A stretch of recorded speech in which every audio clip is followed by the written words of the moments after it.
Mark chapter 5. They came to the other side of the sea, to the country of the Gerasenes. And when Jesus had stepped out of the boat, immediately there met him out of the tombs a man with an unclean spirit. He lived among the tombs, and no one could bind him any more, not even with a chain, for he had often been bound with shackles and chains. But he wrenched the chains apart, and he broke the shackles in pieces. No one had the strength to subdue him. Night and day, among the tombs and on the mountains, he was always crying out and cutting himself with stones. And when he saw Jesus from afar, he ran and fell down before him, and crying out with a loud voice, he said, "What have you to do with me, Jesus, Son of the Most High God? I adjure you by God, do not torment me." For he was saying to him, "Come out of the man, you unclean spirit." And Jesus asked him, "What is your name?" He replied, "My name is Legion, for we are many." And he begged him earnestly not to send them out of the country. Now a great herd of pigs was feeding there on the hillside, and they begged him, saying, "Send us into the pigs, let us enter them." So he gave them permission, and the unclean spirits came out and entered the pigs, and the herd, numbering about 2,000, rushed down the steep bank into the sea, and were drowned in the sea. The herdsmen fled and told it in the city and in the country, and people came to see what it was that had happened. And they came to Jesus and saw the demon-possessed man, the one who had had the legion, sitting there, clothed and in his right mind, and they were afraid. And those who had seen it described to them what had happened to the demon-possessed man and to the pigs. And they began to beg Jesus to depart from their region. As he was getting into the boat, the man who had been possessed with demons begged him that he might be with him. And he did not permit him, but said to him, "Go home to your friends and tell them how much the Lord has done for you, and how he has had mercy on you." And he went away and began to proclaim in the Decapolis how much Jesus had done for him, and everyone marveled. And when Jesus had crossed again in the boat to the other side, a great crowd gathered about him, and he was beside the sea. Then came one of the rulers of the synagogue, Jairus by name, and seeing him he fell at his feet and implored him earnestly, saying, "My little daughter is at the point of death. Come and lay your hands on her, so that she may be made well and live." And he went with him. And a great crowd followed him and thronged about him. And there was a woman who had had a discharge of blood for 12 years, and who had suffered much under many physicians, and had spent all that she had, and was no better, but rather grew worse.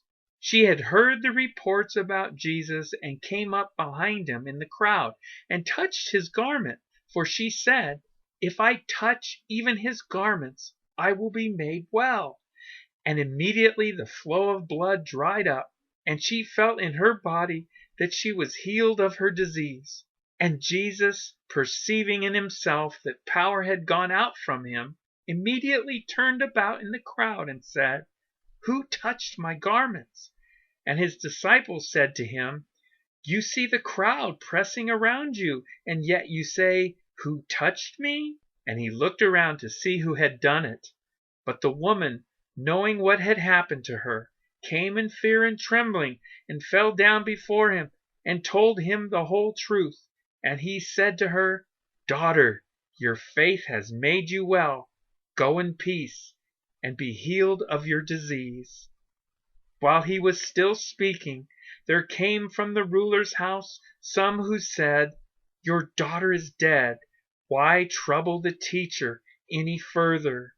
But overhearing what they said, Jesus said to the ruler of the synagogue, "Do not fear, only believe."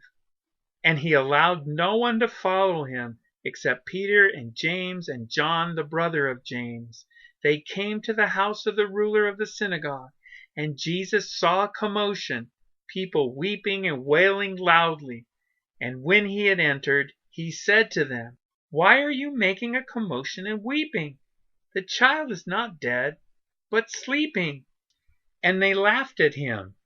But he put them all outside, and took the child's father and mother, and those who were with him, and went in where the child was.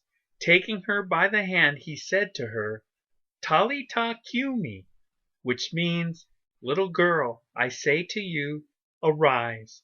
And immediately the girl got up and began walking, for she was 12 years of age, and they were immediately overcome with amazement.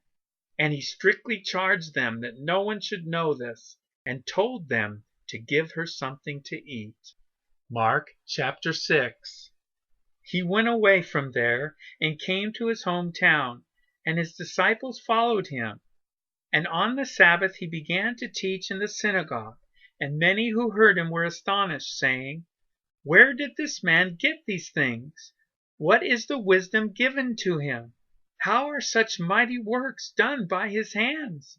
Is not this the carpenter, the son of Mary, and brother of James and Joses and Judas and Simon? And are not his sisters here with us?" And they took offense at him. And Jesus said to them, "A prophet is not without honor, except in his hometown, and among his relatives, and in his own household."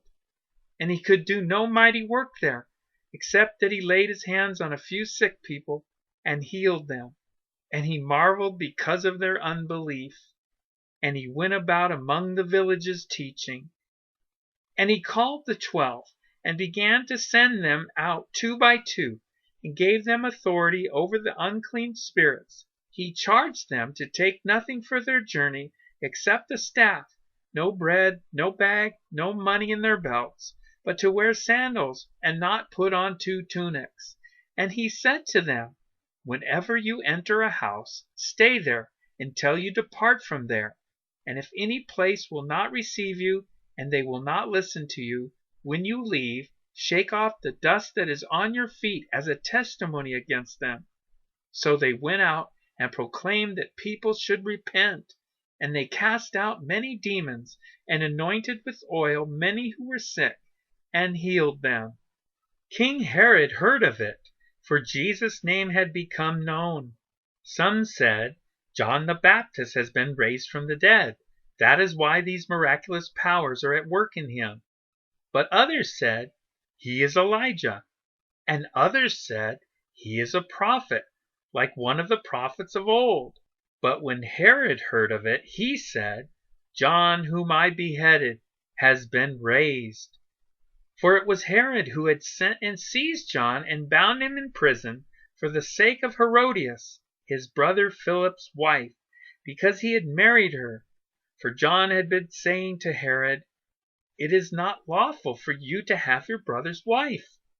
And Herodias had a grudge against him and wanted to put him to death, but she could not, for Herod feared John, knowing that he was a righteous and holy man, and he kept him safe.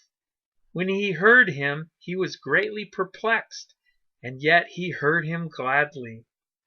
But an opportunity came when Herod on his birthday gave a banquet for his nobles and military commanders and the leading men of Galilee. For when Herodias' daughter came in and danced, she pleased Herod and his guests. And the king said to the girl, "Ask me for whatever you wish, and I will give it to you." And he vowed to her, "Whatever you ask me, I will give you up to half of my kingdom." And she went out and said to her mother, "For what should I ask?" And she said, "The head of John the Baptist." And she came in immediately with haste to the king and asked, saying, "I want you to give me at once the head of John the Baptist on a platter." And the king was exceedingly sorry, but because of his oaths and his guests, he did not want to break his word to her.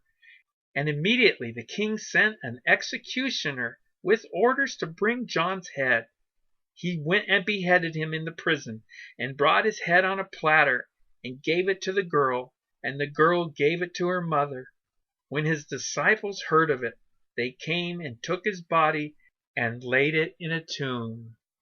The apostles returned to Jesus and told him all that they had done and taught. And he said to them, "Come away by yourselves to a desolate place and rest a while." For many were coming and going, and they had no leisure even to eat. And they went away in the boat to a desolate place by themselves.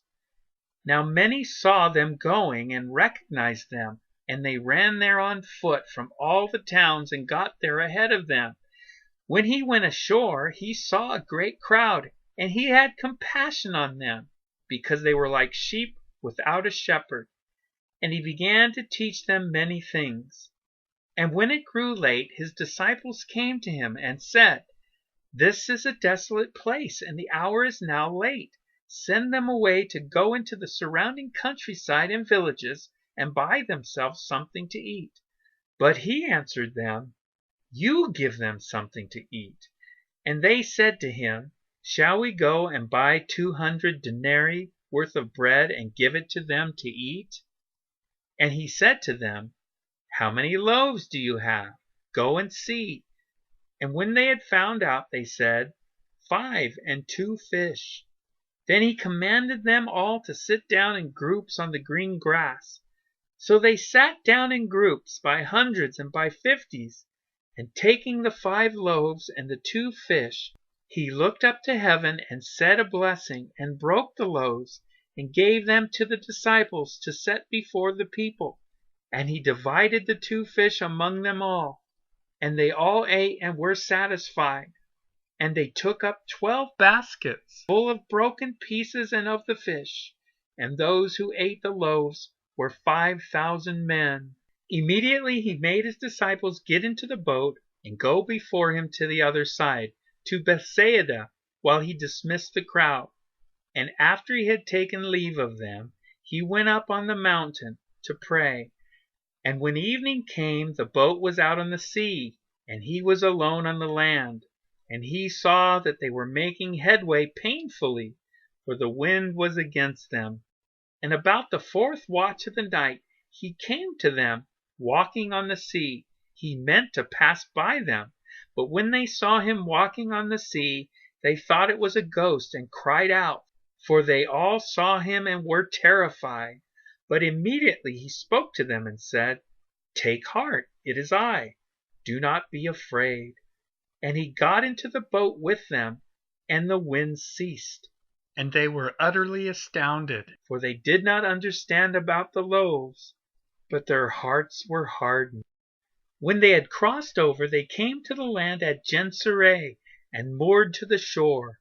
And when they got out of the boat, the people immediately recognized him, and ran about the whole region, and began to bring the sick people on their beds to wherever they heard he was. And wherever he came, in villages, cities, or countryside, they laid the sick in the marketplaces, and implored him that they might touch even the fringe of his garment. And as many as touched it were made well.